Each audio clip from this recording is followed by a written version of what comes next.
Welcome to the Happiness Matters podcast, where we'll explore happiness at work and show you how to coach yourself to be happier there and more successful too, no matter what.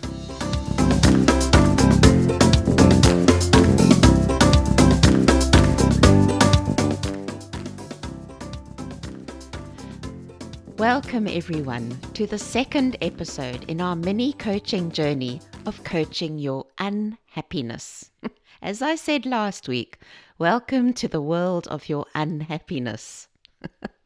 I'm Julia Seal, and we are coaching on your negative emotions and how to feel better right now from this episode onwards. As Pema Chodron, American Tibetan Buddhist nun, says, we're holding a bull by the horns and staring it in the eyes while having to sneeze the entire time. I am so happy to be sharing this coaching with you. It's such an essential component of our happiness and our success. It's not easy, but it is the key to everything. Let me say this now.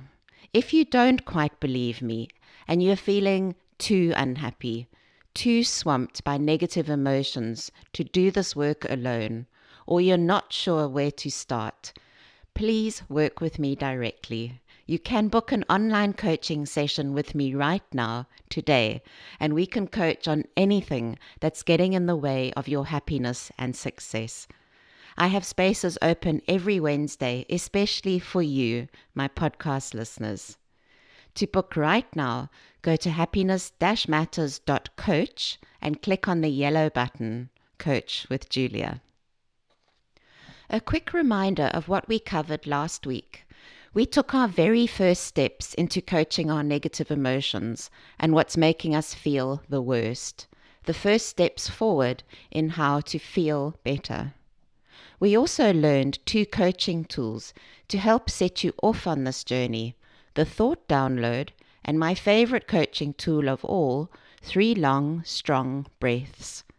The TDL is designed to get out onto paper all your thoughts and feelings about where you are now and what your unhappiness is all about, while 3 long, strong breaths is designed to support you right now in what might be feeling the worst place of your life. Please listen to last week and download my guidelines. They are essential first steps, not only to deal with your unhappiness now, but for all our coaching going forward. You'll find it on Happiness-Matters.coach. Now that you've pulled out what's currently in your head, all the facts, thoughts, and feelings about where you are in your life, you've downloaded your unhappiness. We're now going to hone in on the actual negative feelings in your TDL and learn more about what they actually are. We'll start by discovering the difference between feelings, emotions, moods, and sensations, and we'll use some fun tools to help you expand your emotional range. We'll also take a first look at the concept of emotional intelligence, what's useful for you to know now and how it applies to you, your happiness and your success.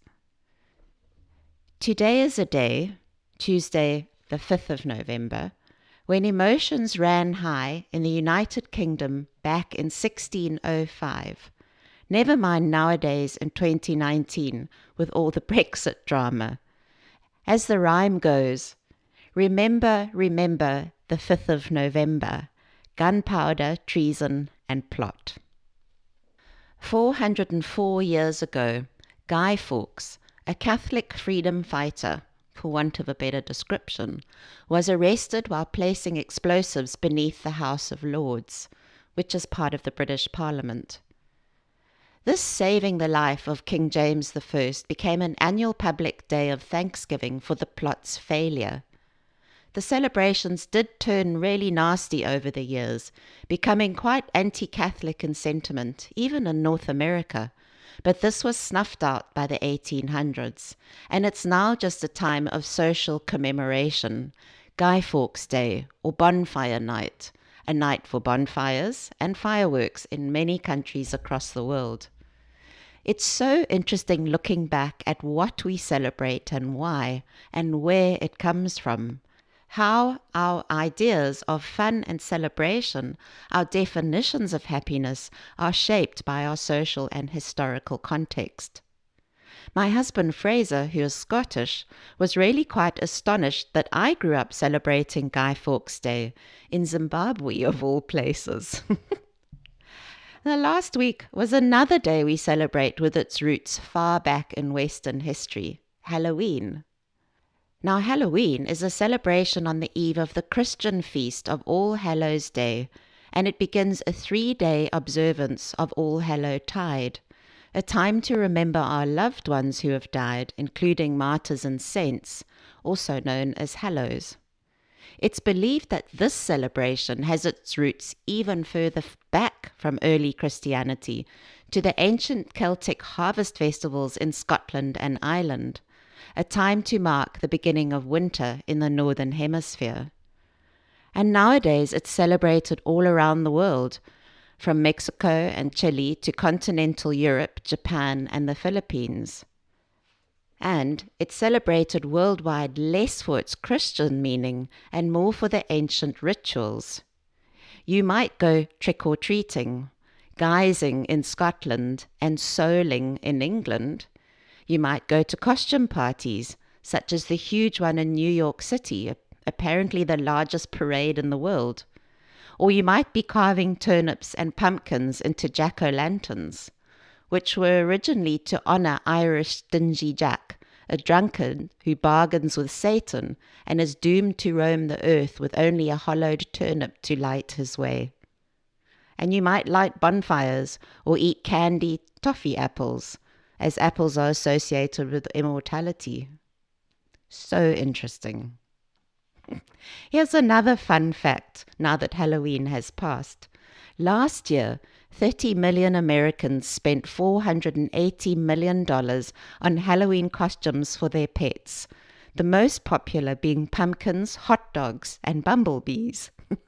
I'd love to see what my 2 giant schnauzers would do with a pumpkin costume.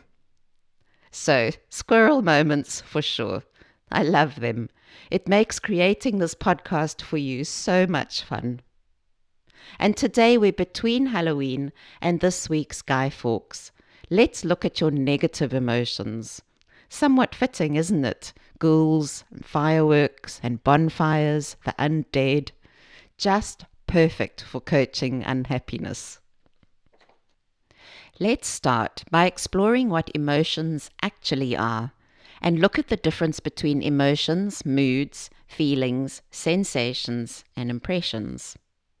Just think of how we refer to them when we say, I'm unhappy, I'm feeling down, I'm feeling sore, I'm feeling bad, I'm shocked, I'm tired, and I'm irritated. Do you remember how complex pinning down a definition of happiness was from our earlier sessions in how we define it? Well, emotions and the study and thought around what are emotions are even more complex. I did allude to this in some of the quotes around negative emotions in our recent episode, Unhappy is the Story of Happy. Everyone has weighed in on what emotions are, where they come from, and what use they are. Philosophy, psychology, sociology, medicine, endocrinology, history, computer science, and now neuroscience. Every discipline has had something to say and something to contribute. For our purposes in coaching our negative emotions, we'll take a look at what's useful to us now. How do we feel better in the face of our unhappiness? And what do we do with our negative emotions? So keep this in mind over the exploration today, and take on what knowledge helps you to uncover and address your negative emotions. What will help you discover how to feel better? Firstly, for a working definition of an emotion, because there is no scientific consensus on a definition, we'll look to some current authorities of knowledge and meaning. The Oxford Dictionary says an emotion is a strong feeling deriving from one's circumstances, mood, or relationships with others. Now, for those of you who've worked with me in the past, you'll see why I have a problem with this definition. Why this definition is not helpful to our coaching to happiness and success. But I won't let you into the secret just yet. It will all become clear in our coaching journey. But here's a hint. A feeling deriving from one's circumstances, a feeling deriving from relationships with others. Here lies my problem. The word emotion can be traced back to 1579 as an adaptation from the French word émouvoir, which means to stir up. But only in 1830 did the modern concept of emotion show up in the English language. So before that, before 1830, no one felt emotions. They felt passions, accidents of the soul, and moral sentiments. Academically, the term emotion has been used more of a catch-all term to cover passions, sentiments, affections, feelings, impressions, mood. So many words. Now, for today's purposes and our coaching here, we'll go with Wikipedia's definition.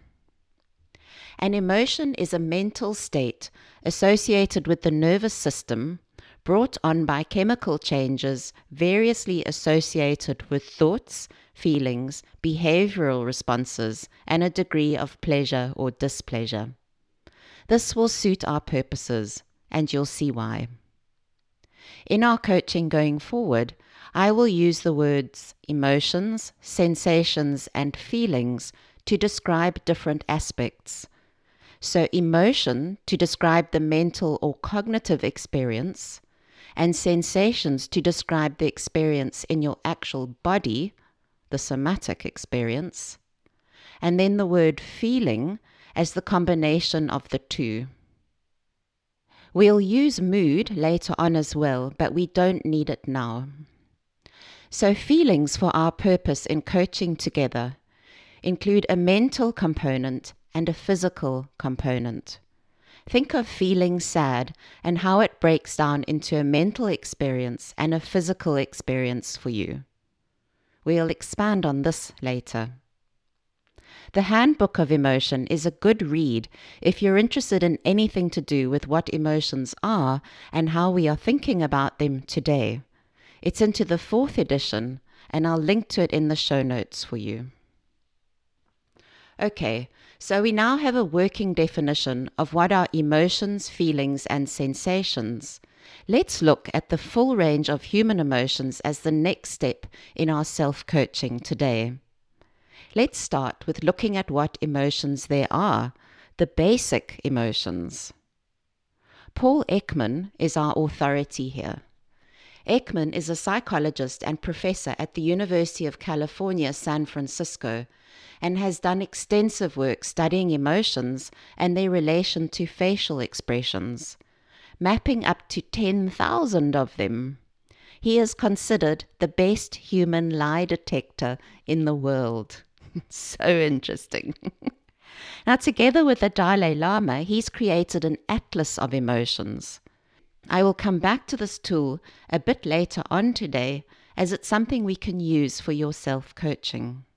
However, out of all the 10,000, Ekman has classified our emotions into 6 basic emotions that are universal to all of us, no matter who we are and where we come from. We have anger, disgust, fear, happiness, sadness, surprise. So everything distills into just these 6. Think of who we met in the 2015 movie Inside Out. We met 5 cartoon characters representing the 5 emotions, joy, sadness, anger, disgust, and fear, who live inside the mind of a young girl, Riley. The movie's about Riley's move to a new city, a new house, and a new school, and what she thinks, feels, and does about these changes. And it's a really clear and lovely illustration of the emotional experiences of our human condition. What I didn't know until recently is Ekman actually consulted on this movie. Makes sense, doesn't it? Cross-cultural studies have extended this list of universal emotions, emotions that we all feel no matter who we are and where we come from. And some of this research has been done by one of my own teachers, Daka Keltner, who is the founder of the Greater Good Science Center at the University of California, Berkeley. Some of the new ones he's found universal facial evidence for are awe, contentment, desire, embarrassment, pain, relief, sympathy, boredom, confusion, and shame. An even more useful way of looking at the range of emotions that we experience is not just Ekman's 6 basics, but at psychologist Robert Pluchik's Wheel of Emotions. His wheel of emotion works just like the color wheel, which you might be more familiar with. I'll explain it briefly here so you can picture it. There are 8 primary emotions grouped as positive or negative in a circle. So joy versus sadness, anger versus fear, trust versus disgust, and surprise versus anticipation. These basic emotions can be modified or combined to form complex emotions, giving us the full spectrum of human emotional experience across all our cultures and in our own individual lives. This works just the same way that the primary colors of yellow and blue give us green. So does the combination of anger and disgust, for example, give us contempt. There have been many other ways to categorize and conceptualize our emotions. There's the Book of Human Emotions, From Ambiguophobia to Umpty, 154 words from around the world for how we feel. So much fun, this book. It's described as a thoughtful, gleeful encyclopedia of emotions from throughout history and around the world. And this work forms the base of many emotions lists you might have seen on the internet already, lists of emotions and checklists.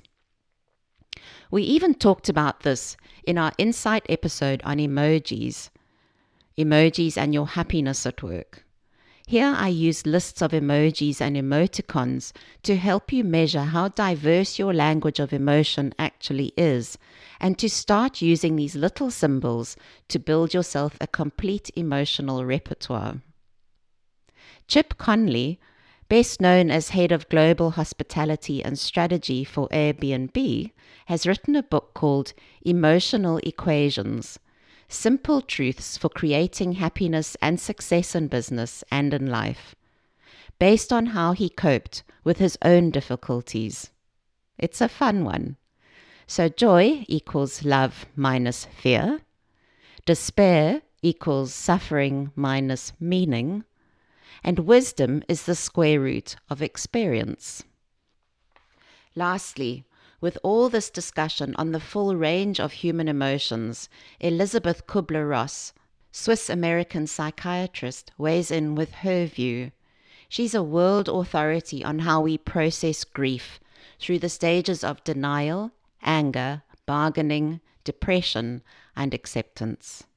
She says, there are only 2 emotions, love and fear.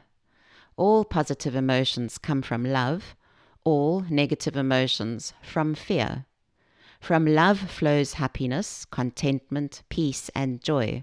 From fear comes anger, hate, anxiety, and guilt. It is true that there are only 2 primary emotions, love and fear, but it's even more accurate to say that there is only love or fear, for we cannot feel these 2 emotions together at exactly the same time. They're opposites. If we're in fear, we are not in a place of love. When we're in a place of love, we cannot be in a place of fear. At this point, I want to introduce the concept of emotional intelligence into our conversation today. This is just a short introduction to help us with our coaching together now. We'll look at it in more detail next week, together with our other happiness wisdom concepts. So what is it? What is emotional intelligence, or EI? Even EQ for emotional quotient, EQI for emotional intelligence quotient, and EL for emotional leadership.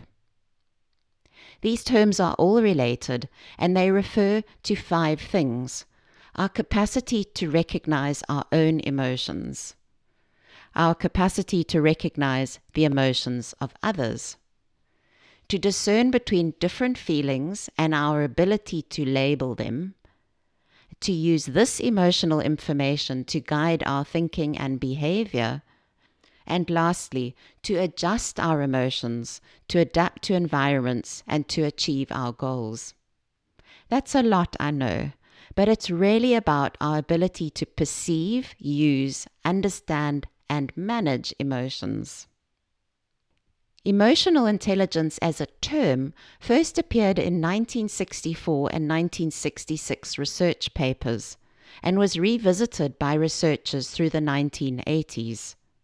But it really only became part of our everyday use, especially in the business world, after science journalist Daniel Goleman wrote his 1995 book, Emotional Intelligence: Why It Can Matter More Than IQ.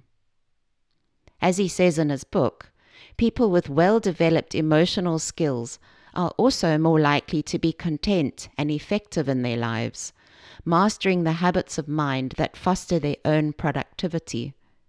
People who cannot marshal some control over their emotional life fight inner battles that sabotage their ability for focused work and clear thought. Since then, he's written several other books, and the term has become part of our everyday usage. Certainly you'll hear all about it if you're part of any corporate, if you work in HR and talent development, if you're a manager, and if you're interested in developing your leadership skills. However, bear in mind, it's a much misunderstood and misused, sometimes abused term. Goleman's work has been keenly adopted, but he's also been criticized in the research literature as mere pop psychology. In my work, I've seen EI and EQ used very loosely to explain why someone is such a bad manager, what needs to be done about a difficult employee, and in corporate programs to develop leadership capabilities in their managers. It's everywhere in business. And let's be honest, particularly at work, we consider negative emotions to be inappropriate, a sign of poor emotional control, and often toxic. For the purposes of our coaching together, coaching your negative emotions and your happiness, it is useful for us to work with EI as a concept. Through the work done by Goleman and others, we can continue our investigation into our negative emotions and discover how they are getting in the way of our happy and successful at work. Goleman's view sees EI as a wide array of competencies and skills that drive leadership performance, with 5 key abilities: self-awareness, self-regulation, social skill, empathy, and motivation. Within each of these, Goleman and fellow author and researcher McKie describe a set of emotional competencies that are not innate talents, which is rather a relief, but rather learned capabilities that we can develop to achieve outstanding performance and ultimately influence our success. So, for example, the key competency in self-awareness is emotional self-awareness. One of the key competencies in self-management includes emotional self-control. For today, let's stay focused on the first, self-awareness and the ability to know our emotions. This is key to the first part of our coaching journey. Without knowing what we're dealing with, your unhappiness in detail, I cannot coach you. Without knowing what we're dealing with, your negative emotions in detail, we cannot coach on how to feel better. Today, I want to expand our emotional range to ensure we can identify all the negative emotions we might be feeling and be able to express them better. So instead of just angry, can we expand it? Can you break it down into all its components? Can you expand your emotional repertoire? If you're irritated with someone at work, for example, does it relate to apprehension or fear for you? Or how about sadness or boredom? It's interesting and useful for us to uncover the nuances in our emotions and discover what we think we're feeling at first pass. Things can look very different when you consider your negative emotions for longer. It's this that we're coaching. The best way to do this is using one of the tools I introduced to you earlier, the emoji list, the feelings wheel, or the 154 emotions from the book on human emotions encyclopedia. And I'll create links in the show notes for you to go to any of these. I'll also include the link to the website created by the Dalai Lama and Paul Ekman, the Atlas of Emotions. This project was commissioned in 2016 by the Dalai Lama. His purpose: in order to find the new world, we needed a map. And in order for us to find a calm mind, we need a map of our emotions. And so the Atlas aims to help us become more aware of our emotions. Because awareness itself is a strategy. It helps us understand our emotional experiences. Because we do not want to get rid of our emotions, but we want strategies that help us respond in helpful and constructive ways. While you're using these tools and doing this self-coaching, consider why it might be important to you to have an expanded repertoire of emotions, both positive and negative. We'll pick this up next week, but here are some hints. Dr. Seuss, creator of Cat in the Hat, says, "You'll miss the best things if you keep your eyes shut." And Stephen Hawking, the world-famous theoretical physicist, says, "Without imperfection, you and I would not exist." All the links are in our show notes for this podcast on our website, Happiness-Matters.coach. Also, don't forget to download last week's 3 Long, Strong Breaths coaching tool. This tool will help you a great deal today as you consider and expand your emotional repertoire. There's certainly lots for you to explore and enjoy this week as we take our second step in coaching your unhappiness. Today we've been on a bit of a wild ride through the world of emotions, feelings, and sensations, how to identify them, and how to expand our emotional range. And we took a brief look at how this expands our emotional intelligence. There really is no better time to do this work together. Next week, we continue working with your negative emotions in the third step of our coaching journey. Then we're going to take the self-coaching you're doing today and the concept of emotional intelligence and explore what we mean when we talk about emotional childhood and how this gets in the way, actually stops us being happy. And we'll mix this into a discussion with our other happiness wisdom concepts introduced at the start of Series 1. The happiness paradox, happiness adaptation, and our happiness set point. Before you go, please remember to subscribe to the Happiness Matters podcast to get our Tuesday episodes delivered to you automatically. There's a guideline on our website, Happiness-Matters.coach, if you need step-by-step instructions. And we'd appreciate if you'd leave us a review on Apple Podcasts if you're an Apple user, and iTunes if you're an Android user. Bye for now. We'll be lighting a braai tonight, our version of a bonfire on Guy Fawkes. Remember to take care of your animals if there are any fireworks around.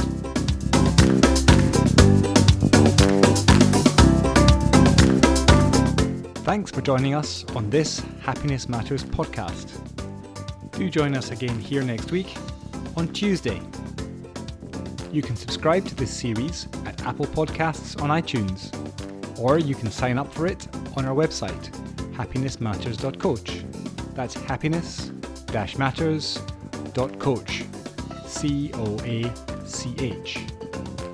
Also, you can join our conversation on Facebook by following us there. Our Facebook page is also Happiness-Matters.coach.